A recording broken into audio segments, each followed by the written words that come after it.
Друзья, всем привет! Меня зовут Даша, я бренд-стратег, а это Андрей. Друзі, всім привіт! Мене звати Андрій, я займаюся маркетингом. И сегодня у нас тема о том, как работать с клиентами. У нас с Андреем есть 10 золотых, не побоюсь этого слова, правил.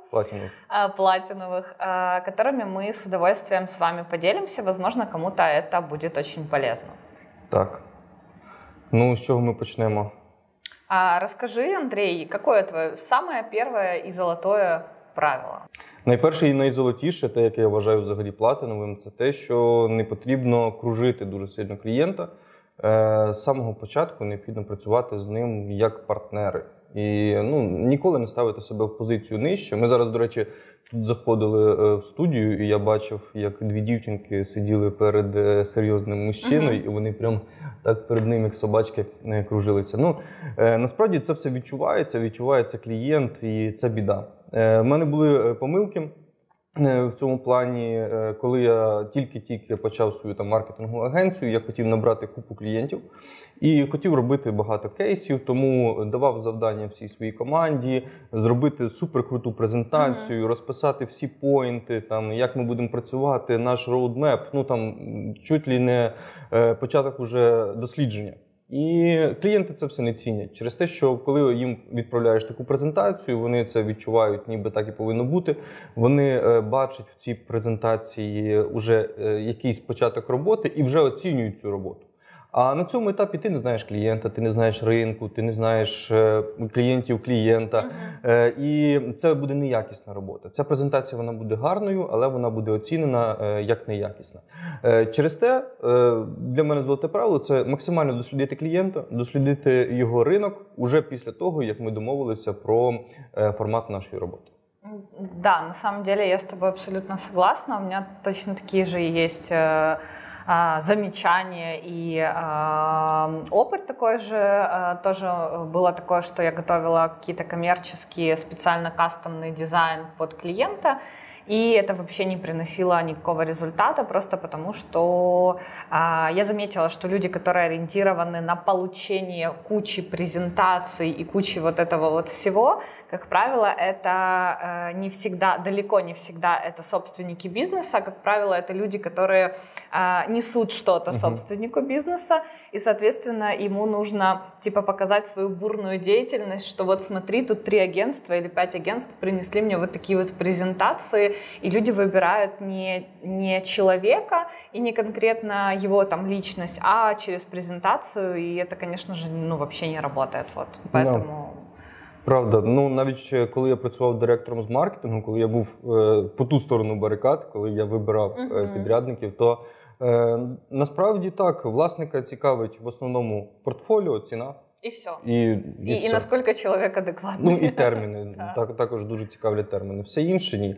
Тому, в принципі, зараз вже комунікація з клієнтом, з потенційним клієнтом про початок співпраці, вона зводиться до переписки в Телеграмі, де можна максимум зробити Google Sheet, зробити якусь розбивку по таймінгу і все, готово. Да, согласна.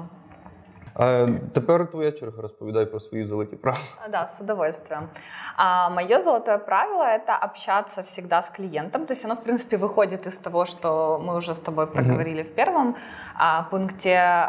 Задавать как можно больше вопросов для того, чтобы понять клиента, в принципе, что ему нужно. Потому что очень часто я сама и себя ловила на этом точно так же, и видела, как работают другие агентства. И я, работая в агентствах, видела, как ведут себя менеджеры при встрече с клиентом. Как правило, они пытаются продать себя, свои работы, портфолио, вместо того, чтобы выслушать клиента и узнать, что ему вообще надо. И, в принципе, как считается такое, не то чтобы правило, но пожелание, чтобы условно 15-10% времени говорить о себе, о своем агентстве, и все остальное время, все эти 90% времени слушать клиента, узнавать, смотреть, не знаю, говорить о каких-то не касающихся дела темах, просто для того, чтобы понять, кто он такой, что это за человек, как он себя ведет и что он вообще видит вокруг себя каждый день, и не только по делу, скажем так. Вот. И это, пожалуй, такая как основа основ, то есть узнать вообще, кто перед тобой, и сработаетесь ли вы на самом деле, потому что, возможно, вы встретитесь и вы поймете, что у вас кардинально разные взгляды на одну и ту же вещь, и вы просто, через месяц, когда вы там будете, не знаю, финализировать какие-то результаты, то они не будут вас устраивать просто потому, что вы по-разному себе это представляете. Вот. Поэтому задавайте как можно больше вопросов, спрашивайте, не бойтесь показаться там глупыми или еще что-то, потому что на самом деле никто не знает бизнес клиента лучше, чем он, и он может рассказать вам кучу инсайтов, которые вы вообще не найдете нигде, ни в открытых источниках, ни даже общаясь там з їх клієнтами. Так, я підтверджую всіма руками за, і з цього правила випливає моє наступне правило. Це не корчить з себе найрозумнішого перед клієнтом. Через те, що всі успішні проекти, які в мене були, вони проходили не в форматі, типу, ребята, зробіть це все під ключ. Вони проходили в форматі «давайте зробимо разом». Діалог, партнерство. І взагалі я в захваті, в мене зараз є 2 клієнти, це обидва клієнти – це e-commerce. І в чому їх відмінність? Що там власники, вони настільки в процесі, вони починали з самого нуля, там доходило до того, що власник сам робив SEO-оптимізацію, тобто йому це все не треба, він знає, як правильно виробити товар, як його продавати, але він сам там читав, як робити SEO-шку, як це все там заповнювати і так далі. Тобто він максимально в процесі, і тут виходить така ситуація, що хороший клієнт, власник, який налаштований на продуктивну співпрацю, він не шукає людей, які прийдуть і все зроблять під ключ. Да, ручки, вони не іщуть ручки. Вони шукають команду, яка разом з ними це все підхопить і піде працювати. І тому я завжди заходжу до таких клієнтів з позицією, що ви в цій темі більше розумієте, ніж ми, ви нам можете дати більше, а ми знаємо там якісь певні паттерни, алгоритми, які можуть це все покращити, оптимізувати і так далі. Тому з нас база і досвід, з вас досвід чисто, який базується на вашому продукті. І ця синергія, вона максимально ефективна. Да, согласна. У меня есть такое правило, это скорее даже наблюдение из опыта, что если клиент пришел к вам после неудачного опыта с одним или несколькими там агентствами или специалистами, с которыми он уже поработал, ему не понравилось, он уже пришел такой обиженный на предыдущих своих партнеров, то, скорее всего, и с вами у него тоже не сложится. Почему? Потому что человек, имея уже негативный опыт, уже и человек, заплативший дважды, а то и трижды, возможно, он уже просто для него он не воспринимает следующих партнеров как тех, кому можно доверять, потому что у него уже был опыт недоверия, возможно, там люди не оправдали его доверие, либо, возможно, они просто не сошлись по каким-то там ценностям, критериям, еще чего-то. И у меня, кстати, был очень интересный кейс. В прошлом году, в начале лета, к нам обратился клиент, которому нужно было сделать дизайн интерфейса и ребрендинг, в принципе, всей компании. Он проводил такой, как мини-тендер, но там ничего не нужно было готовить, просто нужно было там написать, что сколько будет стоить и в какие сроки будет сделано. То есть, в принципе, ничего такого сверхъестественного. Потом они сказали нам о том, что мы самые дорогие, но самые лучшие. В принципе, пока все было довольно логично. Я, опять же, не видела в этом никаких проблем. А потом этот клиент пропал где-то на 3 месяца. И в конце лета он появляется и говорит: Дарья, у нас все в силе с вами. А я говорю: простите, что у нас должно быть в силе? Он говорит: ваше предложение, вы мне там в конце мая отправляли, а я говорю: а что вы делали все это время, эти 3 месяца, как вам жилось вообще? Он говорит: ой, вы знаете, мы попробовали с одними, нам так не понравилось, так теперь думаем с вами поработать. И я понимаю в этот момент, что, ну, как бы клиент, в принципе, по ходу не понимает, ну, что он хочет. То есть, если он 3 месяца работал с агентством, которое он выбрал, очевидно, по цене, потому что мы были самыми там дорогими для них, соответственно, они теперь хотят попробовать что-то подороже, и, скорее всего, ну, как бы этот клиент уже придет настроен на не очень продуктивную работу, скажем так. И у нас не сложился диалог. Я считаю, что, к счастью, нас всех, наших обеих сторон. Вот. И я потом наблюдала за их ребрендингом, но как бы не могу сказать, что он прошел успешно. Вот. Поэтому вот такое вот правило, что очень внимательно, то есть если вы все-таки хотите работать с клиентом, у которого там уже был негативный опыт с кем-то, то очень внимательно проверяйте, задавайте вопросы. Кстати, еще тоже был кейс, когда клиент пришел и начал всех предыдущих там, маркетологов, дизайнеров там, обзывать всякими разными словами. Классика. Причем это были наши знакомые, которых мы реально знали. И это было очень неприятно, и ты понимаешь, что если ты знаешь этого человека, как бы, и клиент пришел и его там как-то обижает, то, скорее всего, если ему что-то в тебе не понравится, то он тоже пойдет и будет всем рассказывать, какой ты плохой. Вот, поэтому вот такое вот. Очень внимательно смотрите, с кем вы починаєте работать. Абсолютно згоден. І мені здається, що тим клієнтам, які не можуть вибрати для себе якусь агенцію, для того, щоб навчитися працювати з агентством, їм потрібно наймати до себе в штат команду. В це все вникнути правильно, зрозуміти всі процеси, як воно зсередини вариться, тому що дуже часто клієнти не цінять і не розуміють ціноутворення цього всього. Коли там розкриють трохи інсайдів, да, коли ти як агенція розумієш, що тобі це все виходить, там, грубо кажучи, в 40 тисяч гривень, ти через те, що ти лояльний до клієнта, даєш йому там зовсім невелику маржу для себе, а він просить знижку, яка коштує нижче, ніж там місяць роботи дизайнера. Так, тому треба все-таки самому у всьому розбиратися. Я впевнений в тому, що український бізнес досі ще не дуже зрілий. Вони абсолютно не в курсі, більшість підприємців, як це все працює, як це все формується, які на це все витрати.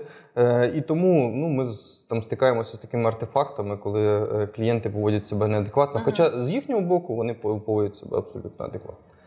Також хотів розповісти ще одне своє правило, яке також із самого початку мого досвіду. Я думаю, що воно буде корисним тим, хто тільки там починає свій агентський бізнес або фрілансерську дорогу.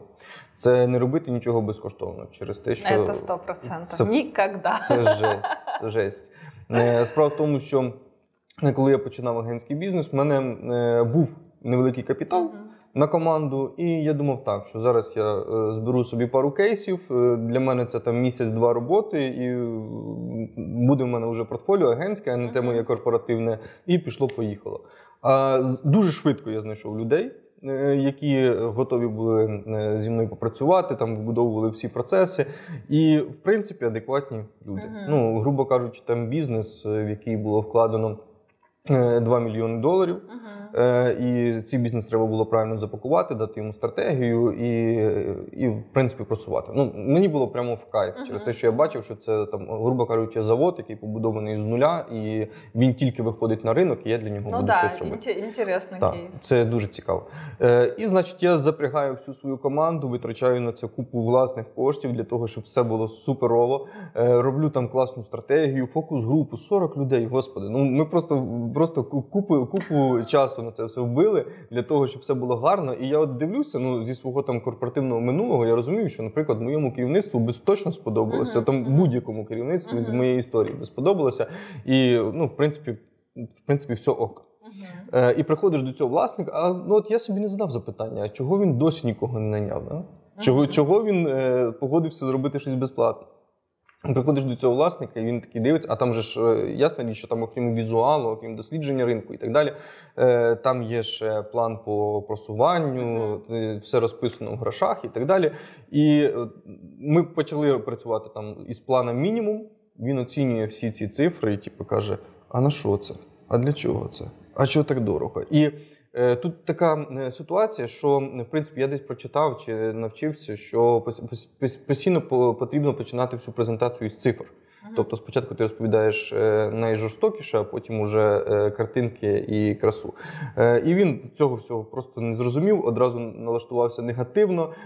І знаєш, тут вже була така в мене позиція, що я розумію, що ніби я сам себе нав'язав. Коли я роблю безплатно, це ніби я сам себе нав'язую. І у мене вже було відчуття, що він думав, коли ви вже отсюди звалите, просто чого ви сюди приперлися і так далі. І це було дуже негативний такий досвід. А вас позвав не він, вас позвав хтось? За рекомендацією. Тобто йому передали, що є ось така команда, вона шукає зараз собі кейси. Ми з ним здружилися. Це для нього, звичайно, був позитивний пойнт, що хочуть люди безкоштовно на нього попрацювати. Але коли ми йому все показали план, ми його достатньо як особистість не оцінили. І просто були розчаровані таким досвідом. Ще крім того, якщо ви хочете, у мене просто був не один кейс безкоштовний. Я хотів собі взагалі зробити їх 10, але слава Богу, що в мене їх було тільки 3. І другий кейс – це коли ми теж все зробили, замовник каже, супер, мені все подобається. Коли починаємо це все імплементовувати, він каже, десь через 2 роки. Денег нет. Грошей нема. Мені треба закупити сировину. Окей. І тепер він лежить на поличці. Дуже гарний, але лежить на поличці. Того, це тільки одна сторона медалі, чому не потрібно працювати безкоштовно. А по-друге, і основне, це тому, що вами просто будуть користуватися. Да, и ты в какой-то момент будешь думать, зачем я это вообще делаю, и кому это надо, и, нет мотивации никогда, если это не твой личный проект, в который ты там вкладываешься, то, конечно, да. Краще витрати ці ресурси, гроші на власний бренд, на власний Інстаграм, Фейсбук, що хочете, на щось власне. Да, это 100%. Но у меня, кстати, не было кейсов, чтобы я работала бесплатно, но я могу со своей стороны сказать, что у меня часто просят там проконсультировать бесплатно, и очень люди обижаются, что я отказываю в консультации бесплатной, потому что, как классическое, да, что для тебя час времени там посидеть, а на самом деле, к любой консультации нужно готовиться, там, и это далеко не час, и это еще и плюс там какое-то сопровождение, какие-то советы потом, то есть это явно не там поболтать за чашечкой кофе, и и поэтому я сейчас очень отсекаю, во-первых, я понимаю, когда люди пытаются меня позвать на кофе, а на самом деле там попросить какую-то бесплатную консультацию, и это не очень круто, потому что в магазине хлеб никто никому не продаст бесплатно, не подарит булочку или не накормит в ресторане бесплатно. А в среде маркетинга и, не только маркетинга, любой там креативной индустрии, это почему-то считается нормальным, попросить сделать человека что-то бесплатно, когда на самом деле он вложил в это кучу времени, сил, учебы и всего остального. Да, поэтому никогда ничего не делайте бесплатно, если это не ваш проект, и вы в него не вкладываете себя. И не просить бесплатно. Тоді і вас ніхто не буде просити безплатно. Еще одно правило – это не жалеть денег на юристов и очень внимательно вычитывать договор, который вы подписываете с клиентом. Неважно, это тот договор, который вы составляли именно там, или ваш юрист, или это тем более договор, который вам предложили подписать. Всегда очень внимательно читайте и не жалейте денег на юриста, если вы не разбираетесь в юридических тонкостях. Потому что может быть ситуация, когда вам там впишут, 20% штрафа за каждый просроченный день или какие-то другие там штрафные санкции, которые, вам вообще не подходят. Я вообще против каких-либо штрафных санкций никогда не подписывала такие договора, потому что в таком случае получается, что клиент имеет на вас какой-то рычаг влияния, а вы на него никакого рычага влияния не имеете. Хотя клиенты точно так же очень умеют затягивать сроки, например, предоставление какой-то информации, сроки оплаты и так далее. Или например, среди крупных агентств, у которых есть там большой оборот денег, которые они могут там использовать сейчас, они очень часто подписывают договора с клиентами там на постоплату на 60, 90, а то и 120 дней. И я вот, работала в агентствах, где иногда такое было, и это прям ставит в очень неудобное положение всех, и финансистов агентства, и собственников, и людей, которым задерживают зарплату из-за того, что клиент не вовремя заплатил. И поэтому, чтобы такого не было, вы должны очень внимательно вычитывать и не подписывать те условия, которые вам не подходят. То есть я на самом деле вижу, что во многих компаниях это нормально подписывать договор там 2 недели, 3 недели, месяцами люди даже подписывают договор, если он какой-то очень, на очень большую сумму или какой-то очень важный контракт, не знаю, там на большое количество работ. Но в любом случае никогда не игнорируйте правила безопасности и инстинкт самосохранения, не выключайте. Гораздо проще еще раз проверить, еще раз перечитать и уберечь себя и всю свою команду от потерь. Это такое мое правило. И у меня был однажды кейс, когда мне пришлось отказаться от работы с классным клиентом, реально классным клиентом, из-за того, что у них в договоре, во-первых, были штрафные санкции, во-вторых, нельзя было публиковать работу с ними, как кейс, да, то есть и от штрафных санкций мы в итоге с ними отказались, но нельзя было публиковать эту работу в своем портфолио, у нас было уже и так 5 неопубликованных кейсов, и я не хотела 6-й неопубликованный кейс, потому что мне очень хотелось, чтобы люди видели, что я работала с этой компанией. И нам, к сожалению, пришлось попрощаться. Такая история. То есть внимательно всегда следите за тем, что вы подписываете, иначе потом будут какие-нибудь проблеми. Так, юридичка, звичайно, жорстко вибішує. Це в мене був один випадок, коли мені принесли тендер із Ощадбанка. Державний банк, і там все серйозно, дуже хороший бюджет на PPC, на просування в Гуглі.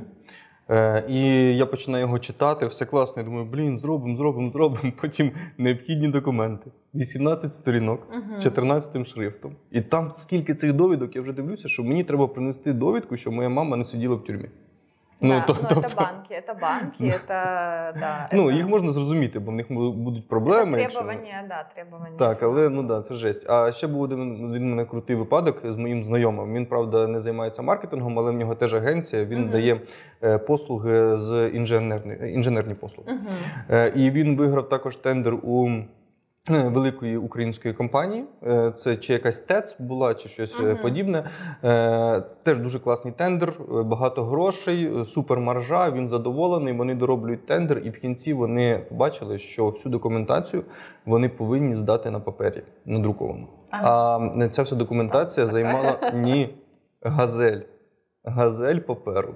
Да ладно? Да. І друк всієї цієї документації з'їв всю маржу. Уявіть собі, зараз 2 гривні коштує 1 листок надрукувати. Жесть. А це газель тупо документації.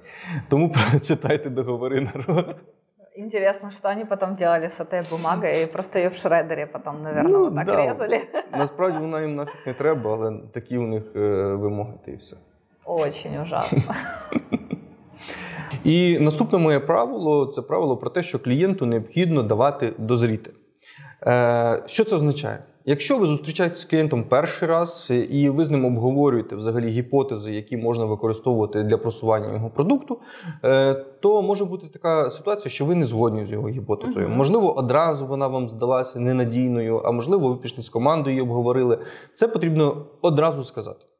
Для того, щоб просто клієнт, якщо йому не подобається ваш план, або він уже, так як кажуть, одружився на своєму плану, і він не хоче його нікуди ні вправо, ні вліво відступати, то відпустіть його, нехай він декілька місяців попрацює над цим планом, подивиться, як воно працює чи не працює, і якщо все-таки він зрозуміє, що ви були праві, то він до вас повернеться і буде робота набагато комфортніша. Але якщо ви почнете одразу роботу з різними поглядами на ситуацію, це буде контрпродуктивно, ви і для себе будете неефективними, і для клієнта тим більше. Тому так, клієнтам необхідно давати дозріти, і це нормально, коли всі вчаться. Да, абсолютно согласна. Это то же самое касается и стоимости. Если клиент, если вы договариваетесь с клиентом про стоимость, вы озвучиваете свою стоимость своих услуг, и клиент понимает, что ему дорого, и он вам об этом говорит, да, там, что я считаю, что это там дорого, то, как правило, на моем опыте, по крайней мере, было то, что я первая, с кем он общается. И тогда я предлагаю ему как бы посмотреть там рынок, пообщаться с людьми и по уже соотношению цена-качество уже выбрать то, что ему подойдет ближе. И, как правило, это довольно такой неплохой аргумент, на самом деле, для клиента, который понимает, что специалист не боится как бы показаться слишком дорогим или не боится конкуренции, и он такой говорит: ну ладно, не хочу. На самом деле все хотят найти побыстрее человека, с которым они могут что-то сделать. Если они действительно, у них есть цель найти и начать работу, то, как правило, они, скорее всего, Но иногда стоимость — это как бы там мне дорого, а на самом деле это что-то другое, на самом деле человеку там не хватило, не знаю, там экспертности в какой-то конкретной области или еще что-то, но тогда это как бы другой случай, и это уже, там уже дело не в дозревании, да, а в другом. Но вот, кстати, еще я ходила когда-то на курс Жени Кудрявченко из «Винтажа». И он рассказывал про то, что у него там тоже было золотое правило. Если клиент тебя не тянет, как бы твою стоимость там, или твой темп работы, да, то отпусти его и там порекомендуй ему кого-нибудь другого, кто, скорее всего, ему там подойдет больше по цене. И это, на самом деле, такое простое, но очень крутое правило, потому что у меня уже такое было много раз, когда там людям, не знаю, не подходила моя стоимость или не подходила там, например, там, что я не могла начать прямо здесь и сейчас, а мне нужно было там, не знаю, 2 недели там, а им нужно было уже срочно, я им кого-то рекомендовала, и в таком случае все оставались вин-вин, потому что я не рекомендовала тех, в ком я не была уверена. Вот, поэтому это очень такой момент классный, когда ты даешь возможность клиенту дозреть, как сиру, да? Или коньяку выдержаться. Так, згоден. Так, згоден, і також дуже часто рекомендую своїх колег для клієнта, якщо розумію, що, в принципі, наш ритм не співпадає. Але також знаю про одну круту штуку, буквально недавно прочитав це все, і мені сподобалася ця точка зору західного світу, корпоративного світу на своїх клієнтів. Зараз є такий тренд, він називається GOAT, і це означає, що клієнти запитують у тих людей, яким вони платять гроші, як їм стати найкращими клієнтами для них. Тобто, ти анкетуєш і підлаштовуєшся для того, щоб робота була максимально зручною. І також є інша практика, коли компанії звільняють своїх клієнтів за те, що їм некомфортно один з одним працювати. Цього, я вважаю, що не треба боятися через те, що це вже перевірено досвідом, що навіть якщо клієнт приносить тобі якісь там 10% усіх твоїх статків, це багато насправді. Якщо він агенції приносить стільки прибутку, але з ним некомфортно працювати, то насправді ти на нього витрачаєш більше ресурсу, ніж він коштує. І якщо ти його звільниш, ти зможеш на його місце найняти більш комфортного клієнта.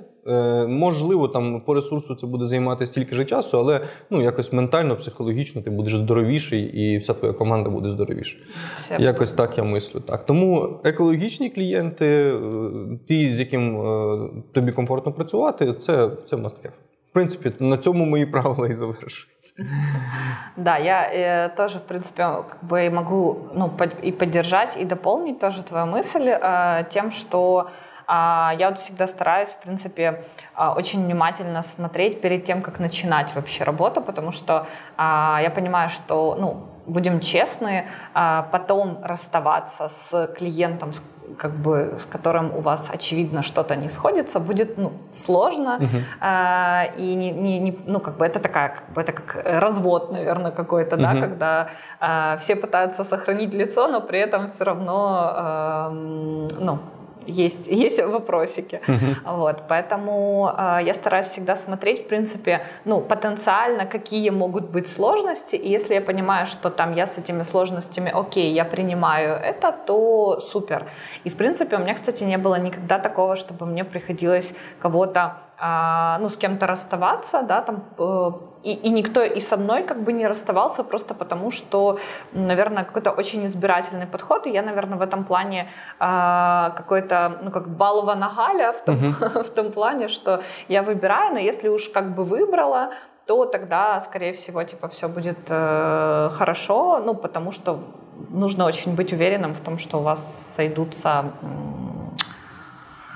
Что? Вайбы. Вайбы сойдутся. Вайбы. Да. На этом наши правила золотые, платиновые, бриллиантовые заканчиваются. Да, спасибо всем большое. Если вы досмотрели до этого момента, значит, мы не душные ребята. А если не досмотрели, значить, ви этого і не увидите. Да. Так, обов'язково підписуйтеся на нас в усіх соціальних мережах. Да. У Даші класний Інстаграм і Ютуб. У мене також класний Інстаграм і Ютуб. Всі посиланнячка будуть під відео. Да. Всех вас целуем. Всем хорошего дня, вечера, утра, когда бы вы это ни смотрели, с любовью от маркетологов.